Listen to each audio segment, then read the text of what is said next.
Cars with some of the worst engines ever manufactured. Well, it's often hard to tell just by looking at a vehicle and all the fancy chrome and detail if that engine's good, because ultimately the engine is the heart and soul. And without a good engine, you have nothing. So unfortunately, bad engines can burn oil, blow catastrophically, cause you thousands of hard-earned dollars to keep maintained. So I'm going to share a list of 5 of the worst modern day engines you want to avoid and the vehicles you'll find them in. Let's get into it now.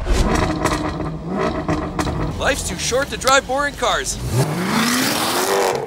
Here is a later generation. Obviously, we're looking at a WRX here, and clearly everybody knows that's a WRX or STI or it's Subaru Impreza. They're all the same vehicle. So Subaru, this is the all-wheel drive, symmetrical all-wheel drive, of course. There you go, and it's a WRX. You do get the great exhaust tips. You get the rear diffuser down there. Absolutely looks wonderful.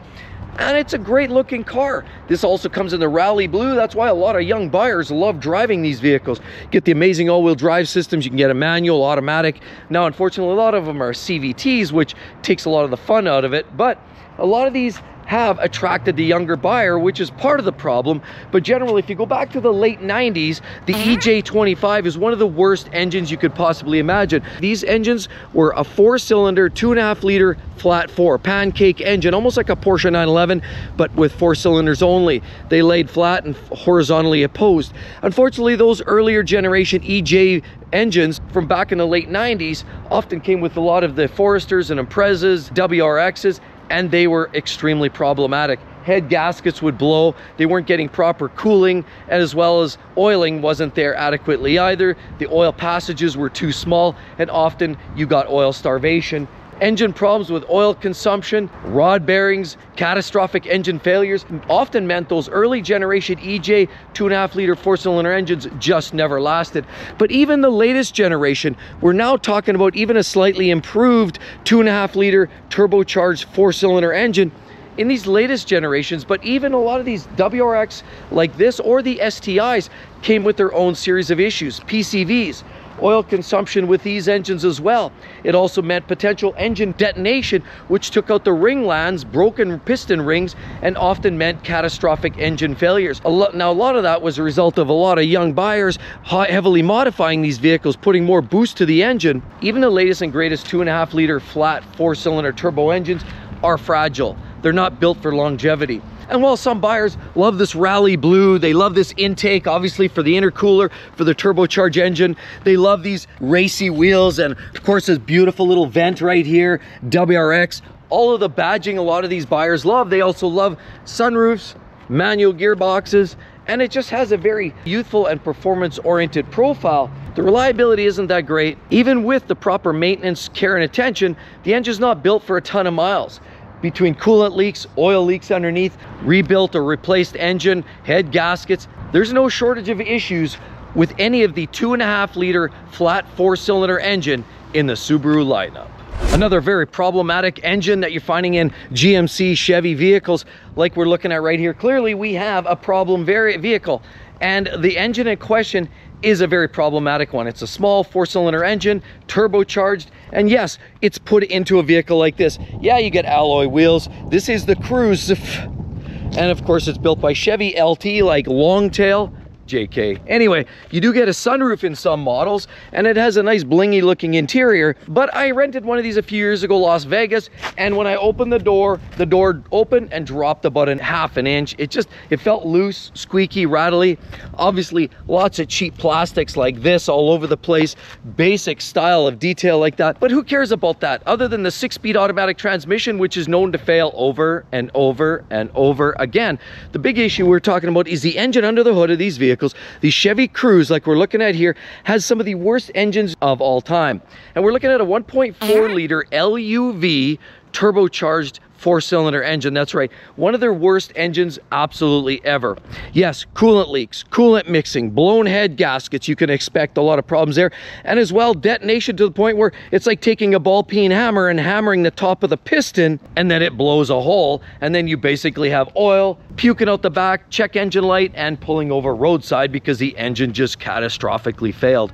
Not an uncommon demise for these types of engines, and if I can suggest, stay away from that 1.4 LUV turbo 4-cylinder engine by GM and Chevy. The next engine on the list that's one of the worst that you can possibly imagine is under the hood of some of these vehicles. You can find them in the Ford Fiesta ST, the Ford Fusion like we have right here, many Volvos like the V70 S80s, the Ford Focus, the Ford Escape, the Galaxy, and the Mondeo, just to list a few vehicles. And unfortunately, it's a 1.6 liter turbocharged 4-cylinder engine, but there's 6 holes. It's direct injected. It's got turbocharging by Borg-Warner. It's all aluminum and variable cam timing. It's got all of the latest technology that every manufacturer is using, but Ford just didn't quite get it right with this particular drivetrain. But here we have a Fusion, and the Fusions are pretty garden variety, very basic ho-hum looking design. And if a 3-year-old was asked to draw a car, this is probably what they would draw, something like this. This one here now, on the other hand, is a hybrid. These engines come with a 10-to-1 compression ratio, twin cam, a cam belt instead of a timing chain, but the real problem comes with the oil and coolant. And we know with a lot of the EcoBoost engines, they've had a lot of issues with blown head gaskets, turbocharge failures, coolant leaks, oil leaks, and even more. On top of that, you're dealing with mixing of coolant, engine oil, and that usually results in a mix and catastrophic engine failure. Now, Ford's had their share of issues with all of their EcoBoost, but the 1.6 really stands out as one of the tried and true worst engines that they've made. A lot of technology, a small displacement, and just like Honda found out with their 1.5 turbo 4-cylinder engine, oil and fuel dilution issues over there, they're pushing too much in too small of an engine, and this is just one of those for the dumpster. Right there's a next one that has some of the worst engines known to mankind. Obviously, we're dealing with another GM product. This one's a Chevy, as you see. Yes, they've locked it down. Yeah, you get some pretty basic tail lights. It's a very basic vehicle. Whoever said the paint holds up very well either on these Chevys. But here we have an Equinox, and the GMC version is a Terrain. They carry some of the same engines, and they are extremely problematic. And we're not even just worried about transmission issues which slip and judder, as well as force you to take the car in and have a new transmission installed, but also rust issues, which we've seen right there on fairly new model vehicles.